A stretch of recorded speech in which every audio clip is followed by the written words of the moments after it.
Hi guys, I'm Shmee, hello and welcome back to the channel where today you join me in Germany buzzing with excitement for a pretty good reason. Today I'm at McLaren Stuttgart where my friend muc.collector has kindly invited me to take a first drive in his McLaren Speedtail, the three-seater Hyper GT from the McLaren Ultimate Series family with over 1,000 horsepower from its hybrid powertrain and that central seating position which links back to the legendary McLaren F1. And today I'm going to drive this car. Before we head out, I'm going to take you through all of the details, show you some things that I'm sure you didn't know before, like the hidden toolkit tucked away in the front storage, go over the aero profile where you have these covers on the front wheels, the cameras here which when you're in velocity mode tuck in so you don't get the drag from them, there's a snorkel integrated into the roof, then at the rear with this long tail you also have these flaps which are actually flexible carbon fibre. Today let's have a full tour around the outside and the inside of the McLaren Speedtail before getting it started and taking it out for a drive. Words I can't believe I'm actually saying. A huge thanks in advance to muc.collector. Let's check out then the McLaren Speedtail. Here it is then, muc.collector's Speedtail, looking amazing in the sunshine, in some great company as well, with the 765 LT Coupe, and on the walls of the workshop here, we've got Ayrton Senna and Bruce McLaren watching over us while we take a look around before going out to see what this is like to drive and experiencing the seating position in the centre. The Speedtail in many ways is the follow-up to a legend, one of the most iconic cars of all time, the McLaren F1 from the 90s, with that three-seat configuration, a car that was also actually back at the time introduced to be a Grand Tourer, to be a luxury car before it was taken to the races and was victorious in 1995 at the 24 Hours of Le Mans. This though is built, I would say, with a different purpose, to be an exceptionally fast, comfortable car to drive with more than two passengers. One of the fastest cars, I think, to offer three seats along with quite a lot of storage as well. But you can see the aero profile is one of being very sleek, very smooth through the air, but it's also equipped with a lot of technology that I'm going to show you through as we go around it. This car has a 4-litre twin turbocharged V8 along with the hybrid system, making a total of 1,070 horsepower along with 1,150 newton meters of torque, which actually gets the Speedtail to a top speed of 250 miles per hour, 400 kilometers per hour.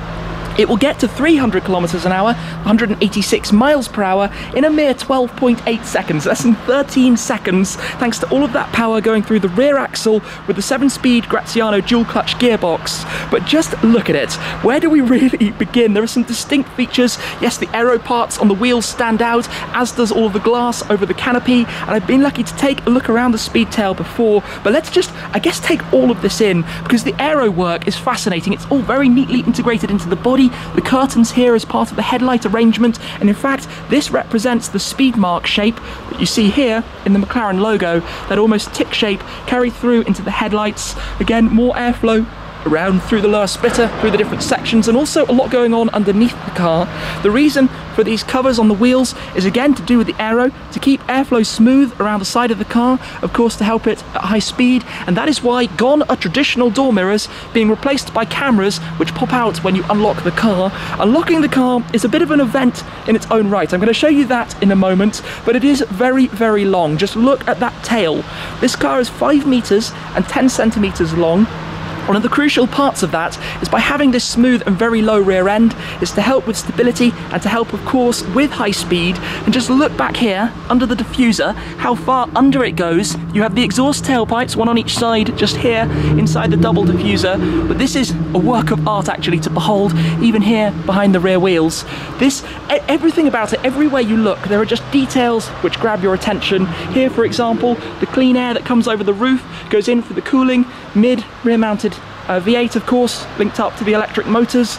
But let me show you then what happens when you do actually open the car. This is the key, a different key to the other McLaren models. Speedtail badging on the back. You've got buttons to open the front and rear boots. But here, when you've unlocked the car, you can see the mirrors pop on out, which have screens on the inside. If you press and hold, both of the car's doors actually open in sync. How epic is that? Motorized doors, I mean, that's the stuff of dreams. If you want drama with an exciting car, it does not get much better. And then we're looking inside You've got 5 digital displays, the center dashboard flanked by the 2 infotainment screens, and then the mirror cameras that are displayed through those auxiliary screens as well. But it's all about this, the 3-seat configuration, that central direct driving seat, even within the carbon fiber monocoque, then the 2 seats flanking on either side, a plaque with the car number seat situated behind, and also some clever uses of storage as well, under the dashboard, under the side seats. But that's really what it's about. This car with the full leather, in fact, some really nice MSO details as well in the overall specification. But for me, one of the biggest things is what these doors do, and the buttons are actually situated just inside the vents here. You've got the 2 buttons, so you give that a press and the door closes itself back down. It takes a moment, you do need to wait for it, but could you have something more spectacular to behold than that? Well, let me come round and take a seat then here inside the Speedtail, and this is something to work out a little bit, I think, in its own right as to how exactly you best climb in. I think it's basically a case of trying to climb all the way to the middle seat from the outside. That was actually not too bad. And wow, look at that view. This is breathtaking. The low half-height windows, like in the Senna, but also of course like in the F1. The electrochromic glass at the top, which you can see is currently tinted, but at the press of the button you can make that completely transparent. Also the top part of the front window. You've got the switches up on the roof itself actually. The start button, just turn on the ignition for a moment, and the displays wake up. Look at this in front of us. This is truly special.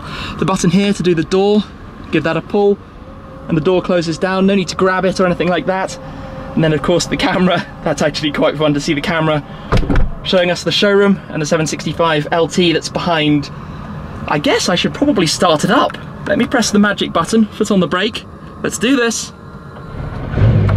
Oh wow, the relays, obviously it starts off the hybrid system, off the electric battery for the electric powertrain, as opposed to using the conventional mechanism. But this is a GT, that's what you have to remember. Everything is very nice, the extended aniline leather, the touches, the details, the feel, and everything that you're looking at. The carbon door cards. I'll try out these side seats a little bit later on to see exactly what they're actually like to sit in. Look at the way it goes back through the teardrop cabin towards the walls behind us. This is an absolute dream. I'm sitting inside a Speedtail and I'm about to take it for a drive, seated right in the middle. I already cannot thank muc.collector enough, and we haven't gone anywhere. Let's do this. Let's experience the McLaren Speedtail. There's something about this which feels totally surreal. You of course drive it like other McLarens. Into gear, you've got the rocker shifters for the gearbox. And out we go with this bizarre seating position. Obviously, I'm going to take it very slow, very steady, and very carefully to begin with. You've got an electric motor to adjust the steering column. We still have the lift system operated through the stalk on the right. This system is going up. The hydraulic suspension system that the car has, I am just taking this incredibly carefully, and now positioning myself in the lane, sitting in the middle. Every single instinct says to be to the side and not right in the center, and also conscious of quite how long it is.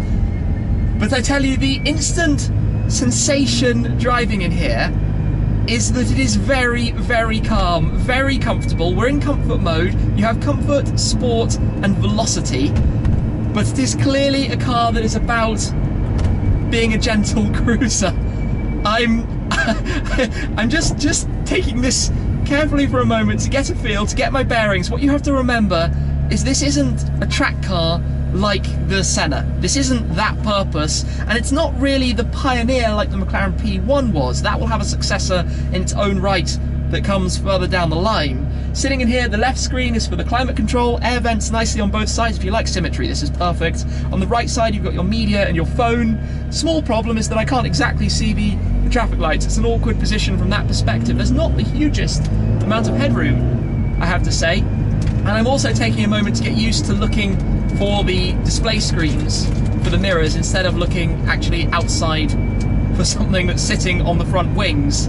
But driving like this, it's very civilized. It's very unintimidating, other than the central position. I think when you're used to that, it feels like a normal, gentle drive. I will press the active dynamics button, which means I'm now driving in manual.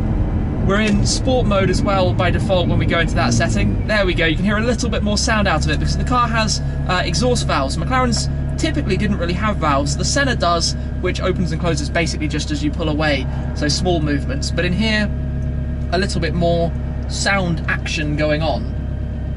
This is a totally ridiculous thing to be sitting inside. This is, I mean, I don't know if visually it has the crazy drama of many hypercars. You know, if we were in a Bugatti Chiron right now, or a Koenigsegg Regera, which I suppose are the competitor cars at this price point, this segment of the market, they might feel a little bit more dramatic than this does. Or look a little bit more dramatic. Central seating position is a game changer. And I'm driving it on some normal roads at the moment. Just basically taking it easy. Kind of what this car was really intended to do. Obviously, if we press manual here, you can be in the sportier setting with the suspension and the powertrain, but still in automatic now on the gearbox. I'm just looking around, trying to get my head around this. I could be sitting with a passenger on my right and a passenger on my left, while I'm sitting in the middle of a Speedtail. I've been lucky to drive a lot of different cars in the last couple of years, and often you can jump into the car and have a pretty good idea, a familiar idea of what it's about and how it works. But this really requires you to think a little bit, to concentrate on where you're actually sitting, because I'm used to jumping from left-hand drive to right-hand drive and back again on the continent, in the US, in the UK, wherever it is, with lefts and rights in both countries, both types of region. But this is different. I feel already like I'm getting accustomed to it, like it's quickly becoming normal, but it's certainly just taking a moment to get my head around it, just on a gentle drive. I'm heading towards a slightly faster section and also towards some twistier roads as well. This is just incredible. What a thing to drive. There's just this instinct to always look for mirrors. There aren't any mirrors, there are cameras. This is going to be normal. And then when you go into velocity mode beyond sport, that's when you then have the mirrors tucking in, and I suppose that's not road legal because you're completely blind to what's behind you, which is not an ideal setup at all if you want to know what's about. Just let's go manually shifting just for a moment. I quite like the shift feel. It's different to that in many of the other McLarens. Similar feel of the power though. Obviously the electric system gives you the instant torque, which means when you put your foot down, it is just go, go, go. In normal driving, and actually in comfort, you're only actually at 800 horsepower rather than the full 1070, because it doesn't use the electric system at all, basically, well, just a smaller amount. You get about 310 horsepower from the motors, and the rest, the 760 horsepower, coming from the 4-litre twin-turbo V8 combustion engine. I need to buy a hybrid at some point. I need a hybrid in the garage, but this, I'm just looking out for the truck. There's a great feeling in here, actually, with how much glass you have around. You have a great sense of being in a glass house, you know, being able to see all around you, not feeling claustrophobic in the slightest. I wonder what it's like sitting in the seats over my shoulders. But like this is amazing. This is genuinely like really, really comfortable to drive. And if we go back into comfort on the handling and the powertrain, even in active dynamics, it's very soft. I think that's what surprised me, actually. For example, when you drive in the Koenigsegg Regera, by Koenigsegg standards, the Regera is very soft, but it's nothing like this soft. This is silky smooth. This is Rolls-Royce-esque smooth, which is quite a surprise. And it's not that loud. Yes, okay, there's a bit of road noise from the tyres, which obviously have to be capable of going to such extreme speeds. Heading out of town, we're now on a de-restricted autobahn. Of course, this is a fairly new car, so we need to be a bit careful with it, but let's go into sport on the handling, sport on the powertrain, into manual, and just drop down some of the gears, and hear a bit more of the sound. Oh, listen to that. The intake that you can hear, the air coming over the top into the snorkel right behind your head. And this is a walk in the park at 200 kilometers per hour. It's barely being pushed at all. Unfortunately, I can't see the flaps on the back and what they're up to. But this is quite an experience, and the lift-off as well. In fact, let me drop down a gear. or two. That noise, the blow-off sound, that's cool. But it's not crazy, you know, it's not screaming. This is half of the speed that this car can go. Half of it, 50%. Obviously you get the instant torque if you do put your foot flat to the floor. This is such an unusual experience. I've got very familiar already with being sat right in the centre. That feels almost completely natural now. Wow, to be able to actually take this car out for a drive, this is quite something, and I can't again say thank you enough to muc.collector. This is totally surreal. When the road opens up in front of me, I've got to resist the temptation to go completely full throttle.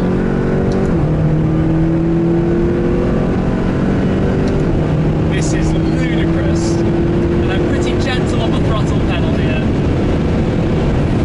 Yeah, I can believe that this gets to a very, very, very, very, very, very high top speed with unbelievable ease. I mean, 250 kilometers an hour is 155 miles per hour, and that was low in the revs.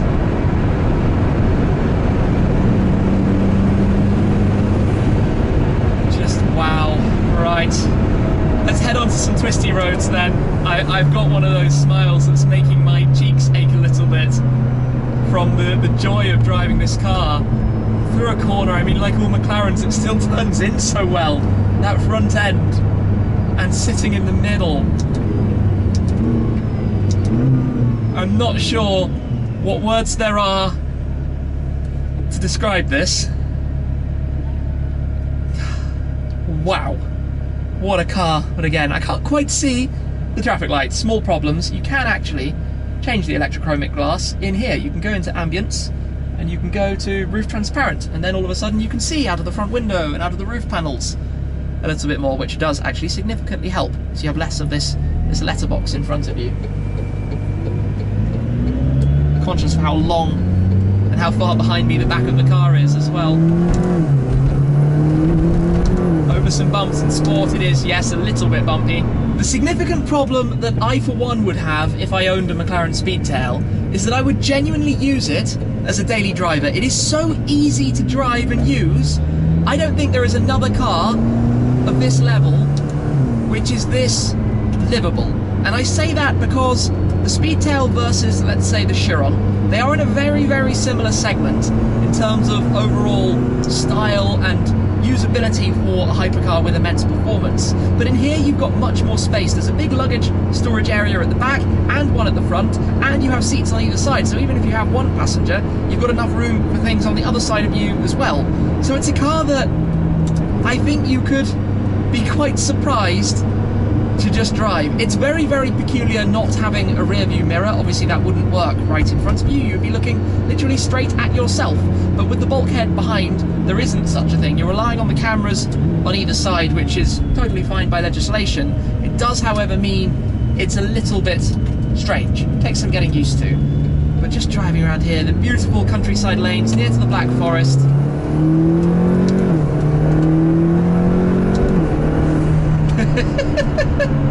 Love the steering feel. The steering in here is like all McLarens. You have the steering wheel, it's not cluttered, there are no controls, those are all in easy reach of your hands on either side depending what it is you're after. And it just feels like this is about the drive. And the new style shift paddles that go with it as well.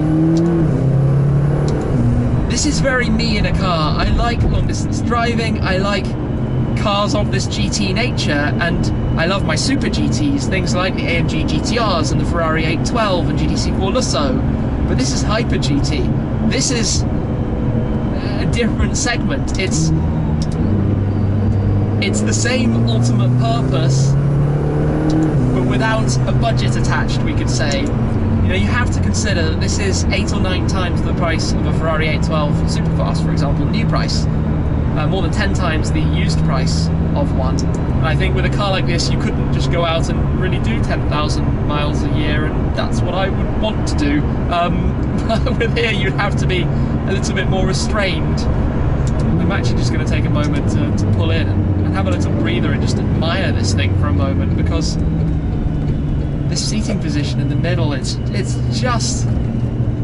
just something totally bizarre. And obviously come to a stop, handbrake is just on this side, and like, you know, your normal car, it's that easy. Steering wheel automatically retracts. You've got the button on the roof to open the door again, and just like that, manually slide the seat back to make getting out ever so slightly easier. Total dream.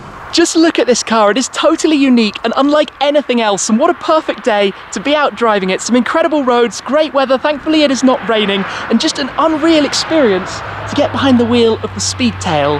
But imagine seeing one of these out on the roads, a totally different look to any other car, quite literally with this rear end, the Speedtail, a very apt name of course, considering the design. And this is a trend that manufacturers are taking in the hunt, in the chase for absolute top speed, which of course means reducing the aerodynamic drag at higher speeds, often done by keeping a very low rear end, keeping very smooth bodywork, and you can see why the likes of this and the Jesko Absolute and more cars are taking this general shape.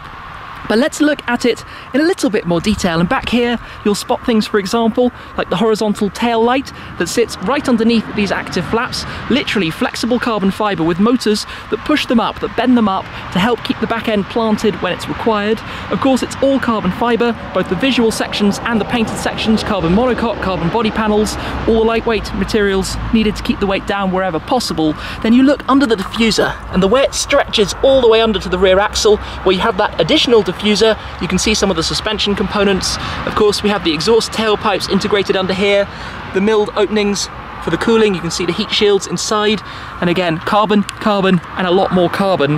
Now to touch on the spec of this specific car, muc.collector's car, it's painted in Saragon Quartz, a colour from MSO. You'll notice it has the bright orange peripheral package, the bright McLaren orange accents painted around the diffuser, around the side skirts, the front splitter, and also the orange brake calipers as well. But it also has the contour paintwork. You will notice here, for example, it looks a touch darker, almost like shadows, but this is actually painted, blended paintwork to emphasize the shapes and the curves, and you can see it especially here for the side panel. Really cool details when you start looking at it closely as well. And even, check this out as well, you can see the exposed carbon here on the engine cover, and that is blended through to the gloss black, which goes over the top to match more with the glass panels. But amazing detail, even the holes that are machined there into the carbon fiber piece, with the central third brake light running all the way up the top like that. Now I talked a bit about the luggage space. Let me show you the two boots that you have. One is here at the rear, press and hold that side on the button. This is carbon fiber, and you will see there is quite a decent amount of space. You can have the fitted luggage, which of course means that in here you could fit a decent amount of things. You've got the leather and carbon fiber to finish off the storage area. I actually am quite impressed by this, and that's just the back, the exposed carbon fiber that you also have on the underside of the lid, which is a very, very light piece. Click that down, and around towards the front of the car, you also have here the second boot. Press the left side of the button. This opens up, you can see again the contour package with those blended sections towards the intakes, and then inside here a beautifully presented front storage area, the main bin lined with leather around the outside, more carbon fiber even on the undersurface of the bonnet again. But let me show you inside these two secret compartments. Now the first of these is a little bit tricky to open because it's held with magnets, so I'm just going to use a card very quickly, pop this open, and you can see inside here, again in a carbon fiber compartment, we've got the fire extinguisher, we've got the first aid and small toolkit as well. But the main thing to show you here is what lurks beneath this cover, which is really, really exquisite. Have a look at this. The toolkit for the car with numbered individual tools. They're made from 3D printed titanium. The gold is purely the color. They're not made from gold. That would be a soft material, not ideal for a toolkit, but links back to the F1. But this is effectively what you need to remove the wheel covers. This, for example, to take out the center caps. That's to take off the wheel covers on the front axle, to take off the wheels themselves, all beautifully presented and integrated into the front of the car, which I just think is the most amazing detail underneath that magnetic carbon fiber cover. That is really very, very nice, it has to be said. And again around the front, the peripheral package with the pinstripe. It's just such an awesome thing to actually behold. And then if we come back through to show you a few more things inside, so press the button just here, I'm gonna open it up, there we go. Look at this. Look how you can see the airflow through the doors themselves.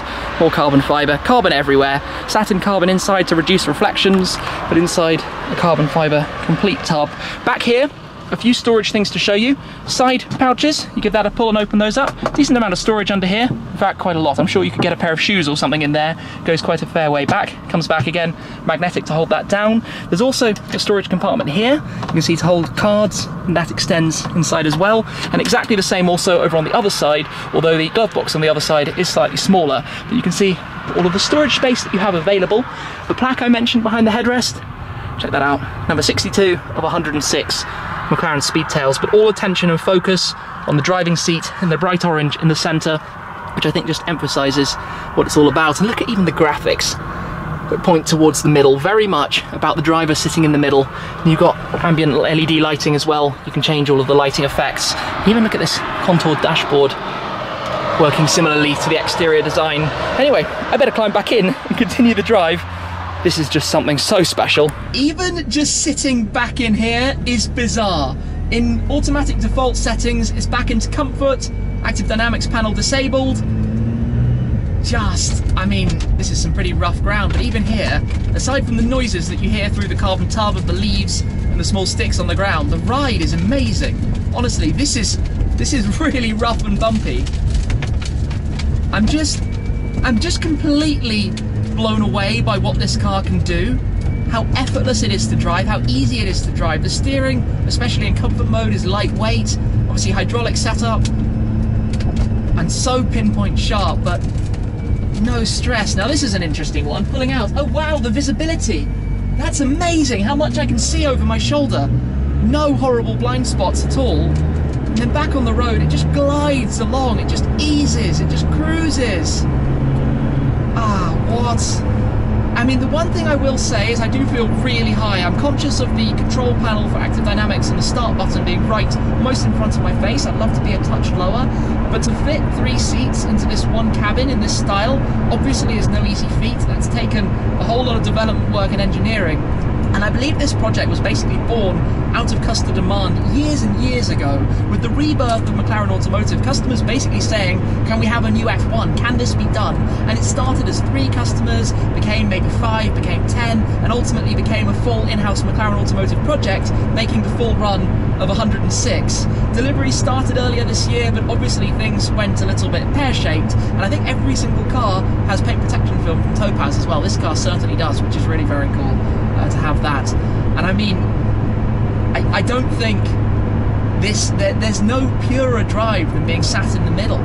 Of course, it's an interesting, I guess almost head-to-head in the world where the Gordon Murray T50 has arrived too. A different approach to the 3-seater configuration. Gordon Murray responsible for designing the original F1, and that car having the naturally aspirated V12 with a manual, totally different to the hybrid twin-turbo V8 with the dual clutch that you have in here. Totally different driving experiences, but being seated in the centre, I mean, outside of a BAC mono, I've never driven a car with a seating position in the centre before, I don't believe, and I'm blown away by it.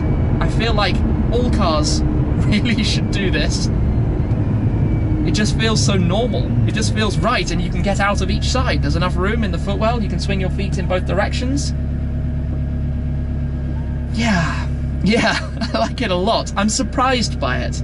I had heard things that maybe it was boring or maybe it wasn't that exciting, and driving it myself, yes, it's not thrilling, it's not like a LaFerrari or a P1, it's a Hyper GT, and it does things with ease. And like I said, you could use it all the time. That's what's so special about it.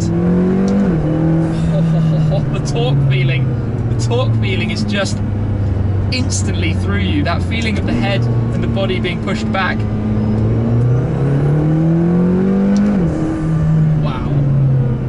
Wow. Prior to this drive, I've spent a lot of time in McLarens. Between my cars and the factory cars that I've driven, I would say I've probably done in excess of 50,000 miles, 80,000 kilometers at the wheel of McLarens, from the P1 and the Senna down to the 570S, 540C, and of course the original 12C. So I've got quite a sense of what they're like, but this is just totally different. This is its own car. Yes, it shares the engine, the 4-litre twin-turbo V8 with the 720S and with the Senna, but it's different. It has a different character, supported by the hybrid system. The electrics just gives it a totally different feel. That torque feel that you get, the instant response as a result. It's a different car. It's not the copy-paste formula, which I think happens a bit too often these days with many manufacturers, sticking just a small change, you know, same engine, different chassis, different top, whatever it might be. Whereas this is something different, this is something unique, this is something truly special. And what a drive it is, just going past cars, looking in the cameras, the mirrors, I don't know what to call them. This is such a cool formula. There are things that aren't the best. I think maybe I'd like the steering wheel to go higher. I feel like the seat might be a touch leaning back just further than I would like. But obviously, that's the result of having to fit the 3 seats into one tub, to have them fitting just either side of you.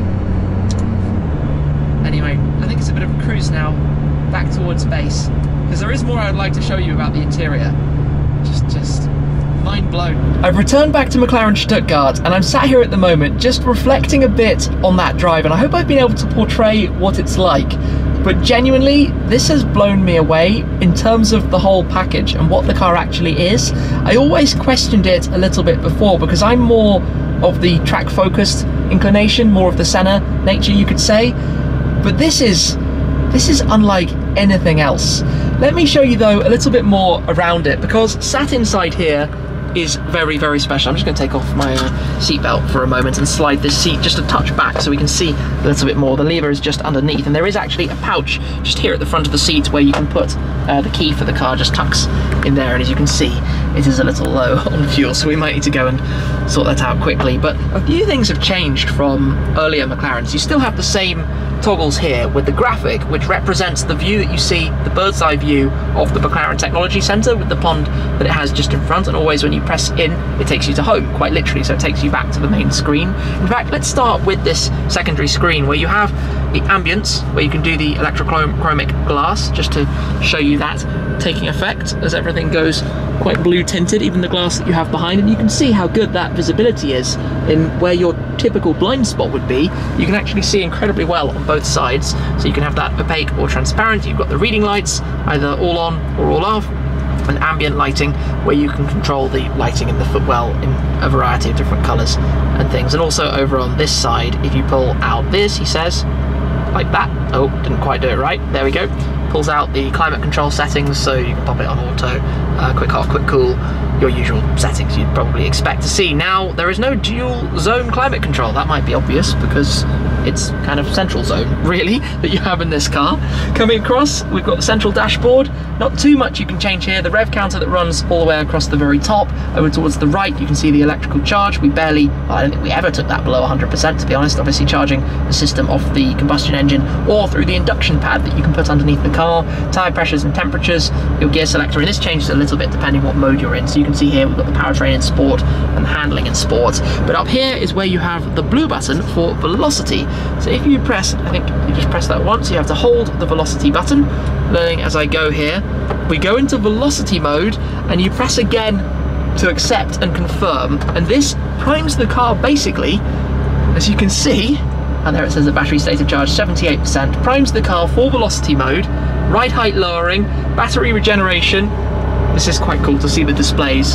So I think it's basically dropping down the suspension and setting everything up for maximum attack. Now while that's running, which takes a while, I'll just talk a little bit more about what we've got on the steering wheel.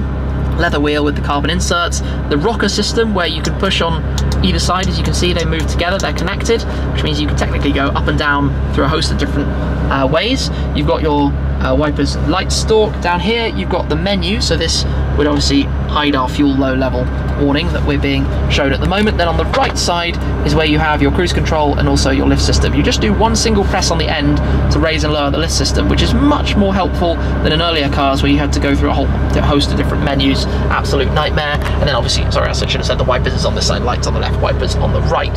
Similarly on this side, well, here we go, we're now in velocity mode, everything is blue, and you have your speed very prominently displayed and letting us know as well that it's in ESC off. You go up and down through this menu, he says, you get rid of, there we go, back to the main menu where we've got our trip information, and you can see the one message, which is the fuel warning, and the other bits and pieces in there. Now, I guess to take it out of velocity mode, we probably press this again, or maybe we press active. Oh no, yes, you hold the velocity button to take it out, and it will go through its sequence to return things back to normal, I suppose. We also, as I said, we have the second glove box on this side, but this one doesn't really insert quite as far. You've got a few controls here for the front boot, the rear boot, your lights, different position auto lights, your electric handbrake. I also want to talk as well about this, because as well as being a footrest, this is also the speaker grille. So you have the speakers down there in either footwell, but it's also the footrest for your passengers to be standing on, along with the mats, specific mats that they have that integrate into these pockets as well. Just looking around at everything in here, it's such a special place. Honestly, there's just nothing, there's nothing like this. Obviously we have the Bowers & Wilkins sound system, and then up top where we have the other controls, we have our window controls. It says, yep, up and down, just that lower section. The door buttons, your active dynamics, your usual reverse, neutral and drive, engine stop start, and the velocity mode button, and then the same for the left side. You've also got a grab handle here, by the way, so to help getting in and out you can use the grab handles on either side, integrated from the monocoque, just to make life a touch easier. Now that we're back in the normal ride height, on this side you can see where the white lines indicate which opens up. You've got the brightness and screen settings, and then you can pull that across, and you've got your modes for the audio: studio, 3-seat, or on stage. You've got the tones as well. Close that for the moment, and in here obviously this is where you have your Bluetooth, or whatever it might be. You can go back home, go into your phone, whatever it might be again. Oh, it finds my phone. Very efficient of it. We've got some more settings where you can find all of your usual things that you might want to spend hours playing with, setting up and going through, or otherwise go back to the main screen. So I suppose I should shut it off. There are LEDs all around that just illuminate the cabin and give you a premium feel everywhere you look, and then we can technically go out either side. I've always been going out of the right, but maybe I'll try going out of the left door for one time. It does take a moment just for the doors to open. You are left just waiting for them to actually open up, and then I need to work out the best way. Not quite to climb out. I need to sit in the back seat here, which I've just naturally slid into, and I will say it's not the best for your arm, which is squished with nowhere really to go, so your passengers might not be the happiest about a very long drive, except for the fact that they're sitting in a McLaren Speedtail, which is of course something moderately incredible. The view from here also is very, very, very special, but there's not as much room as you might want. Headroom wise, I guess is okay, don't feel too claustrophobic, but it's not like being the passenger in a normal two-seater car. There's nothing like that amount of space. Clearly some spaces had to be sacrificed to make all of this possible, but still, just being here, being in this position, very, very, very cool. Now there's something I want to show you on the outside, so let me step back out of here. Look at that. I love the colour scheme as well. It really works. Press the button in here and the door closes back down, he says. Maybe I pressed the wrong button. There we go, I did indeed press the wrong button. I pressed the button to open the door, which is never going to work again. You can see the arrow and see some of the openings. Now, if you're wondering what happens if you get locked out of the car and you can't get back into it, just lock it for the moment. Normally with the key, you can see the camera's tucking back in, you would take off the back and have the manual key. With this key, you will notice there is an Allen key required to open it up in order to actually access the secondary key. You might be wondering, where is that and how do you do it? Well, this is a bit of a trick which I bet you didn't know about the Speedtail. Inside here, impossible to see, there is actually a little container which has in it, he says, if I can get this very carefully to not drop it through the grating just underneath, the Allen key to open up the back of the key is stored and tucked away here in the back of the Speedtail. That is one of those things that if you don't know, you're never going to guess and find out. And now I need to work out how to put it back in properly. And there is also back here a additional piece, he says, just trying to open it and take it out for the moment, which is to use the spare key for access. It's a grip, basically, which all McLarens before have come with. But in here, it tucks away into a special storage area, just in there, back in place again. I bet you would never have found that by sheer coincidence. This car, though. I mean, I could go on for hours and hours and hours talking all about it, all about the details and everything that's gone into it. But I think there has to come a point where we need to take a break. All in all, though, just a drive to remember, a drive I will never forget. I cannot thank muc.collector enough for this experience. The car will now go back into the workshop, where the induction pad, by the way, sits under the bonnet. You basically drive over it. It's on the floor, hooked up, sits under the car, and then charges back up the hybrid system. All in all, I guess you've seen my first impressions. I feel very, very lucky to have been able to drive a McLaren Speedtail and actually experience it in different environments. Really, really spectacular. I guess I should probably point out that, like many McLarens, I think early Speedtails have been plagued with some quality things in terms of the final finish, but also the hybrid system and them running properly. That's, I guess, part of the course with these kind of exclusive, hand-built, very limited run vehicles, but definitely a side of it. But the drive today with this, flawless, incredible, just overwhelming experience. Easy, effortless, but so fantastic and so fast as well. For today though, thank you again to muc.collector. Please do go and follow him if you'd like to see more with this car and some of the other incredible cars in his collection. I've been lucky to drive a few in the past and maybe some more in the future as well. Yeah, incredible, awesome. And the fans have just turned off as well. Cooled back down, ready to be parked up. There we go. Thank you very much for watching, guys. I hope you've enjoyed probably the most in-depth look at the McLaren Speedtail to date. What a drive. That's it for now though. I'll see you again very soon. Cheers!